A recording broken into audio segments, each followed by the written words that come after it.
I vendosur prej kosh në shënjestër të rivalëve të tij, Jani Aliaj nuk mundi t'i mbjetonte cikli të akmarrjes që e kishte ndjekur për vite me radhë. Fundi i tij erdhi brenda mureve të burgut, aty ku historia e dhunës dhe armiqësive personale duket se nuk njeh as izolim dhe as kontroll. Teksa ndodhej prej rreth një viti në burgun e sigurisë së lartë të Korydallos në Greqi, ku ishte transferuar pas arrestimit në fund të 2024-s. Jani Aliaj mbeti viktimë e një sulmi brutal nga një tjetër i burgosur. Ai u vra me një thik të improvizuar në rrethana që po hetohen nga autoritetet greke. Mediat fqinje raportojnë se vetëm 6 muaj më parë, Aliaj kishte qenë objekt i një atentati brenda institucionit, atentat të cilit arriti të mbjetonte në atë kohë. Pas atij episodi, ai ishte marrë në mbrojtje të posaçme nga sistemi i sigurisë së burgjeve dhe ishte vendosur në një dhomë me një ish oficer policie të dënuar për trafik droge. Por këtë herë, 2 goditjet e thikës në qafë rezultuan fatale. Jani Aliaj, 48 vjeçari nga Tepelena i njohur me pseudonimin Xheku i Tmerrshëm, u arrestua më 31 dhjetor të 2024 në Athinë. Me një identitet tjetër ai ishte fshehur drejtësisë shqiptare për rreth 9 vite. Në vitin 2016, në një lokal në zonën e ish bllokut në Tiranë, Aliaj ekzekutoi me një pistolet mulli Elton Çiçon, gjithashtu nga Tepelena. Vrasja në kryeqytet ishte kulmi një lufte të gjatë mes këtyre dy burrave, një konflikt që kishte zanafill vite më herët në vendlindjen e tyre. Në fillim të viteve 2000, Jani Aliaj kishte goditur për vdekje me thik një 20 vjeçar nga Tepelena, shok fëmirie i Elton Çiços, që nga ajo ditë Çiço u betua për akmarrje. Ironikisht, kjo ndjenje përbashkët armiqësie i bashkoi përkohësisht edhe pasekurave. Të dy përfunduan në burgun e Korydallos në Greqi për vepra të ndryshme penale, ku ndodhi edhe përplasja e parë e tyre fizike. Më pas, pasi u liruan, konflikti u rikthye me intensitet edhe më të madh, duke u shndërruar në një seri atentatesh të njëpasnjëshme. Në janar të 2016-s, Çiço tentoi ta vriste Aliaj në Tiranë e më pas në Gjirokastër, ku e plagosi lehtë, por pa arritur ta eliminonte në atë kohë. Vetëm disa muaj më vonë, në maj po të atij viti, Aliaj reagoi gjakftohtë, e vrau Elton Çiço në një lokal në ish bllok, ndërsa ky i fundit ndodhi në një shoqërinë e një mjeku dhe një gazetari. Rrethana e mos ekstradimit të Jani Aliajt në Shqipëri, donse u arrestua në ditën e fundit të vitit 2024 dhe qëndroi në Greqi deri në janar të 2026-s, mbetet ende e paqartë, megjithëse kjo lidhet me faktin se edhe në Greqi Aliaj kishte probleme serioze me drejtësinë. Ai ishte arratisur më herët nga burgu i Korfuzit, ku vuante dënimin për vepra të rënda penale, përfshirje dhe vrasje. Çiço dhe Aliaj, të dy nga Tepelena, kishin një histori të gjatë konfliktesh, të cilat dyshohet se kishin nisur nga prishja e pazareve të drogës mes grupeve të tyre. Një tjetër pistë lidhet me faktin se Aliaj kishte vrarë Elton Çiços, një shok fëmirie, duke ndezur një zinxhir akmarrjesh, atentatesh dhe ekzekutimesh. Pasi i qëndruan të dy për disa kohë në burgun e Greqisë, Aliaj doli me leje dhe nuk u kthye më duke u shpallur në kërkim. Më pas u lirua edhe Çiço, çka japi rrugë për shkallëzimin të konfliktit. Më 1 maj 2016, Aliaj organizoi dhe kreu ekzekutimin e Elton Çiços. I maskuar me paruka i hyri në lokalin pranë stadiumit Selman Stërmasi dhe qelloi Çiçon, duke vrarë mbi tavolinë. Pas krimit, Aliaj u largua nga vendngjarja dhe u shpall në kërkim për vrasje për akmarrje. Në pranga në atë kohë radhë Renato Milloshi, i cili në vitin 2017 u dënua me 8 muaj burg nga gjykata e Tiranës për moskallëzim krimi. Autorësia e vrasjes u zbardh pas zgjedhjes së një bishti cigare të hedhur pranë vendngjarjes nga Aliaj. Pas krimit, ai u largua me makinë nga Renato Milloshi, djali i Jusni Milloshit, i dënuar vetëm për moskallëzimin e këtij krimi. Ndërkohë dhe Elton Çiço ishte i përfshirë në një sër ngjarjesh të tjera kriminale, përfshirë vrasje dhe akte akmarrje, të nisura pas dhunimit të prindërve të tij të moshuar gjatë një grabitje në banesë në Tepelen në vitin 2015. Mirë pra, nga to se çfarë dyshohet deri tani është një vrasje e cila rezulton dhe del si konkluzioni një akmarrje 26 vjeçare me një vrasje që nisi në vitin 2000, një shoki Elton Çiços e më pas dhe vrasja Elton Çiços nga Jani Aliaj në vitin 2016. Karanxha, si e pati këtë ngjarje vrasjen e Jani Aliajt në burgun e Greqisë në Korydallo? Po të ke parasysh është një sage e vjetër hakmarrjesh.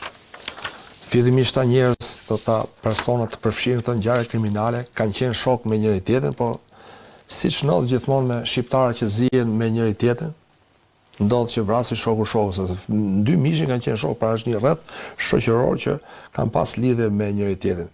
Ngjarjet kanë ndjekur njëra tjetrën dhe po të kemi parasysh ngjarja e fundit që është, si thosh, kulmi i një ngjarje të ngjarjeve të njëpasnjëshme. Ka pasur edhe një atentat të përpashëm të dështuar, kurse ngjarja e fundit ka rezultuar fatale. Tani duhet kemi parasysh se personat që shmarr jeta brenda ambienteve të burgut.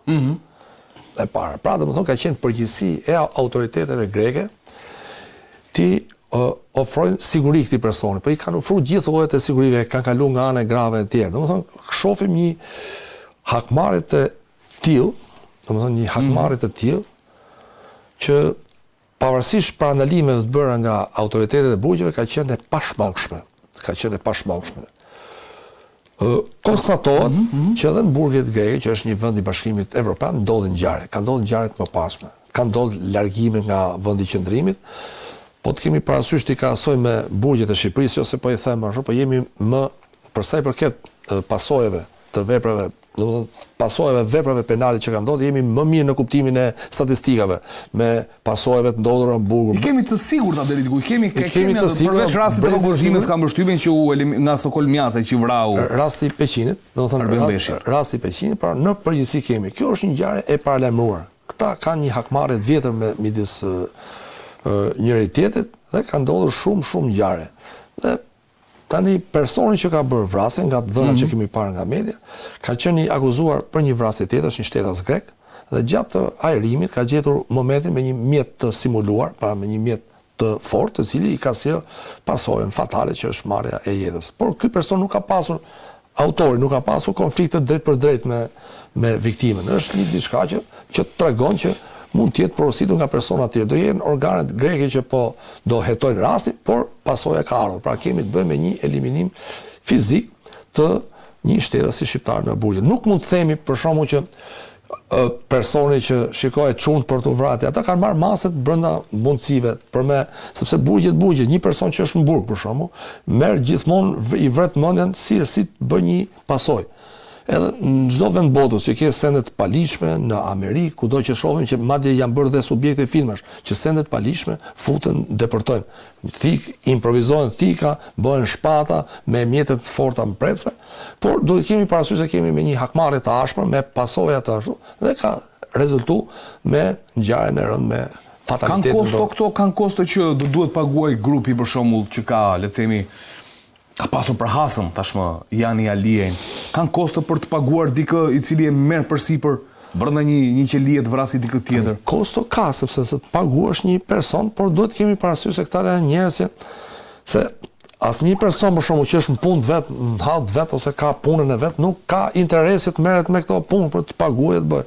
Por kanë qenë hasmëria e tij dhe intensiteti i tij dhe rrezikshmëria, pra, domethënë, o do ta eliminosh o do të eliminoj. Dhe janë detyruar njerëzit që të procedojnë me veprime të paligjshme. Tash dyshimet janë kuadrat e dyshimeve, sepse kemi të provuar që mund të themi që mund të jetë një nder për shkak ose nuk mund të themi që është gjithmonë mjete monetare. Por thash ka nisë që në 2000-shin, ngjarje njëra mas tjetër janë çuna tri pra në lulet moshës që nga viti 2000, domethënë sot jemi 26 vjet, pra domethënë ngjarja e parë, ai viktima e parë ka qenë i ri, kuptimi i ri, se sot po shkojnë dhe janë. Po vetë Jani Alia ishte 48 vjeç, kështu që logjika do të qenë 20 vite të një jetë në hasmërinë, kuptimin e asaj. Dhe domethënë urojmë mos ketë ngjarje të tjera, domethënë mos ketë ngjarje të tjera të mbyllet ky cikël, sepse na vjen keq por shqiptarët po vrasin njëri tjetrin, kuptimin e asaj. Sepse pavarësisht se autori është shtetas grek, domethënë ashtu, po ai domethënë ka qenë për një ngjarje tjetër të rëndë. Porosia është e shqiptarëve. Porosia, sepse nuk ka asnjë motiv dhe ai që është në burg të vrasë një shtetas grek për motive raciale, si ta diskutoj. Ktu duket një diçka se kishte vrarë një tjetër, për shembull, kishte vrarë 2-3, por pse gjeti këtë? Një person që ka një konflikt më parshëm dhe janë bërë dhe atentate më pashme. Se s'është domethënë u bë për herë të parë. Pra kemi një përsëritje, kemi një vazhdim, pra personat janë të vendosur në arritjen e pasojës. Pra i destinuar për të vrarë. Është i destinuar sepse është nga kundërshtarët. Faleminderit Karanxha. Zhdima si shikon sigurinë në burgjet greke për shqiptarët e përfshirë në vepra të tilla të rënda penale? Sigur që është një ngjarje e rëndë, por duhet të them që grupet kriminale kanë celulat e tyre në për vende të ndryshme dhe sigurisht që grupet sigurojnë ndaj njëra tjetrit edhe konkurrencën e brendshme dhe të jashtme, po sigurojnë edhe të ardhurat e tyre për shkak të veprimtarive të ndryshme që bëjnë celulat të ndryshme. Por unë dua të qëndroj tek pjesa e një vrasje të tillë brenda burgjeve greke, duke parashtruar tek opinioni publik që në legjislacionin penal grek nuk dënohet personi me burgim të përjetshëm pavarësisht se vepra është e rënd penale dhe mund të dëgjohet vazhdimisht në media greke që personi u dënuar në burgim të përjetshëm 2, 3, 4 herë, por ajo në cilësinë ose më mirë në aspektin procedurial grek është që burgimi i përjetshëm nënkuptohet me 2, 3, 4 vite burg plus të person që është dhënë në fazën e parë. Po një burgim përjetshëm sa vite shkon? Në Republikën e Shqipërisë burgimi përjetshëm është ku të perëndoi dielli, ndërsa ku në Republikën e Greqisë në kodin penal është kur të vendos maksimumin dhe gjykatës që vendos diku tek 20 vite plus një vit, plus burgimi përjetshëm një herë, atëherë shkojnë 2 vite plus varë sa ke bërë burgim përjetshëm, edhe pastaj ajo ulet dhe shkon në maksimumin 15 vite burg edhe me disa kushte të tjera për vrasje. Për vrasje mund të dalësh për pothuajse te 10 vjeçari del për vrasje. Mirë. Pra, vetë legjislacioni grek, duke marrë një direktivë të Bashkimit Evropian, e ka normuar tek ligji i brendshëm dhe e ka vendosur në pajtim me të drejtat dhe lirive themelore që burgimi i përjetshëm në vendet e Bashkimit Evropian nuk aplikohet.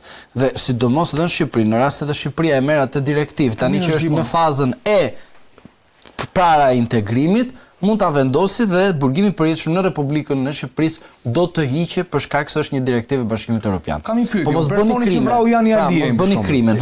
Personi që vrau Jani Aliajin. Ka pasur burgim përjetshëm, po themi 20 vite. Tani vrau Jani Aliajin, shtot një tjetër burgimi përjetshëm plus 2 vite i bie? Jo, kjo është në varësi gjithmonë të atyre fakteve që ka ai në sa akoma ka dënim për të bërë.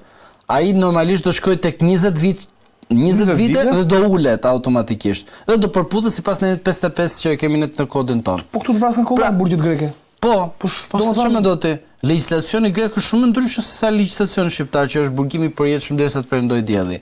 Në rastin e Greqisë është shumë ndryshe. Ai person mund të dalë edhe në maksimumin edhe 10 vite akoma në rast se mund të bëjë.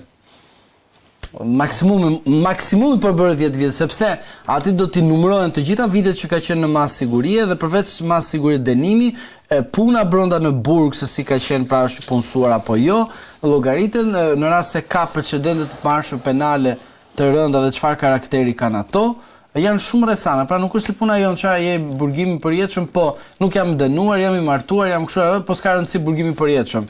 Jo, nuk marrin vendimar gjykatësit grek në këtë formë. A kupton?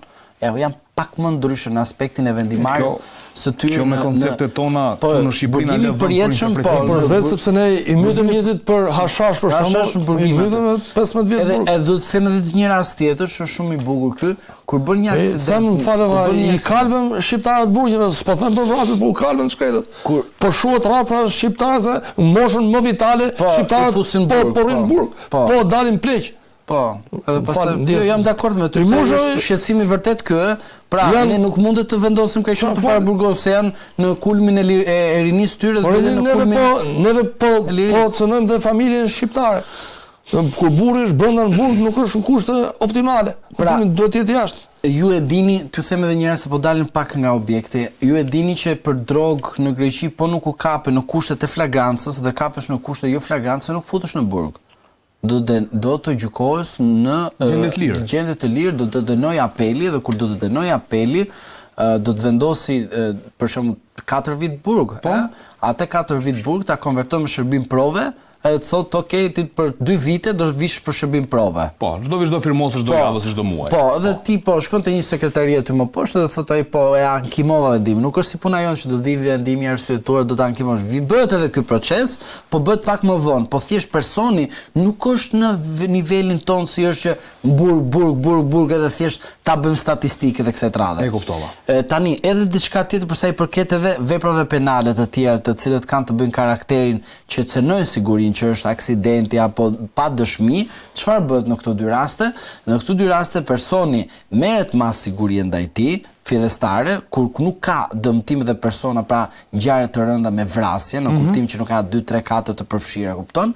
çohet sigurisht përpara hetuesit dhe kur çohet përpara hetuesit japin kohë dhe në fund fare vendosin në rast të rrethanave detyrim paraqitje dhe kur vendosin detyrim paraqitje personin e dënojnë po ka prova, po në rast se nuk ka prova i japin edhe pafajësi.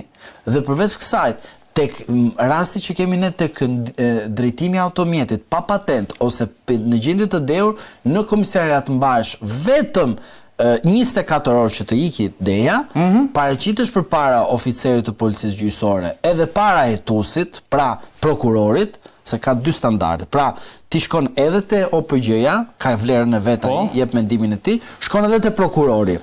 Kur këta të dy bien dakord që të vendosin një masë sigurie ndaj teje, arrest në burg, atëherë miratohet kjo dhe shkon tek organi tjetër gjyqësor dhe ai e vendos dhe miraton.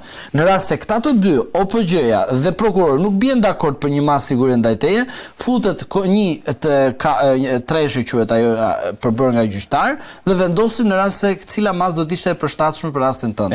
Pra, legjislacioni grek në aspektin e vrasjes është më procedurial dhe sepse do të japi atë që ne themi gjithmonë të drejtën, por edhe nga një anë kemi të drejtat e njeriu të mbrojnë dhe nga ana tjetër të vendoset edhe rendi. Tani për disa komentues që të na komentojnë do thonë gjithë shqiptarët janë kalbur në përburgjet e Greqisë. Duhet keni parasysh diçka. Në rast se ju shkoni dhe firmosni pa kërkuar përkthyes, pa imponuar atët shtetit të vendos, atëherë ai mund ta marrë të mirëqenë që ti i bie dakord që e din gjuhën greke. Po. Se edhe e bëhet të shqiptarët e kanë këtu zakon. Zotri, refuzove, po shkruaj Gülsen Zhlima, refuzoj. Nuk e shuan ai atë dokument që unë shkruaj. Gülsen Zhlima refuzon. Kështu të bëjnë edhe ata të proces verbalet. Gülsen Zhlima refuzon. Kaq. Edhe firmos emër mbi emër firmë. Edhe ta thë refuzon. Sepse thuhet po jo shqiptar, kështu jam dakord. Ka ndodhin. Në çdo vend, këtu ndodhet në Shqipëri, midis shqiptarit dhe shqiptarit. Por e vërteta është që ti them disa gjëra ashtu siç janë, jo ashtu siç na pëlqen ne të bëhemi viktimë vazhdimisht. Dhe pak brenda temës, faleminderit to sepse janë shpjeguese. Shkurtimisht Karanxha, për të kuptuar çfarë ka ndodhur, sepse kam përshtypjen janë Aliej me origjinë nga Tepelena, pra qarku Gjirokastrës, kemi Vlorën, kemi dhe Fierin. Janë 3 qargje që unë në dosjet e SPAK nuk kam lexuar, qoftë edhe një përgjim të vetëm nga SkyCC. Nuk kanë folur këta, sepse që ka grupe ne e dim që ka grupe, që janë grupe aktive. E dim në shumë mirë, e kanë pranuar Ministria e Brendshme me raporte të gjitha me radhë. Çfarë ka ndodhur këtu tani? I ka ruajtur SPAK-u këtu, nuk kanë folur? Mendoj që nuk i ka ruajtur SPAK-u, duhet kemi parasysh që SkyECC ka qenë një mënyrë komunikimi midis shumë grupeve kriminale në Shqipëri. Një pjesë e kanë quajtur të lishëm, domethënë e kanë quajtur të sigurt, domethënë që shiko fol komunikimi i sigurt, po. Komunikimi i sigurt. E dyta, ka qenë me një periudhë shumë tart. Ra pandemia. Covidi. Në kohë pandemia, Covidi gjithë në shtëpi aty tu fol Roma për Toma, fol. Do të thonë që muhabeti që mund të kishin diskutuar dhe afër, por për të ditë si ishte Covidi, nuk mund të çosh tjetër që ta takoshe, se s'mund të flasësh me zot lart dy vetë, gjë tjetër, dhe kanë përdorur Sky-n. Aty kanë kanë dalë ngjarje nga cilët këta persona ose kjo zonë nuk është përdorur Sky. Nuk është përdorur, ndoshta mund të jetë përdorur.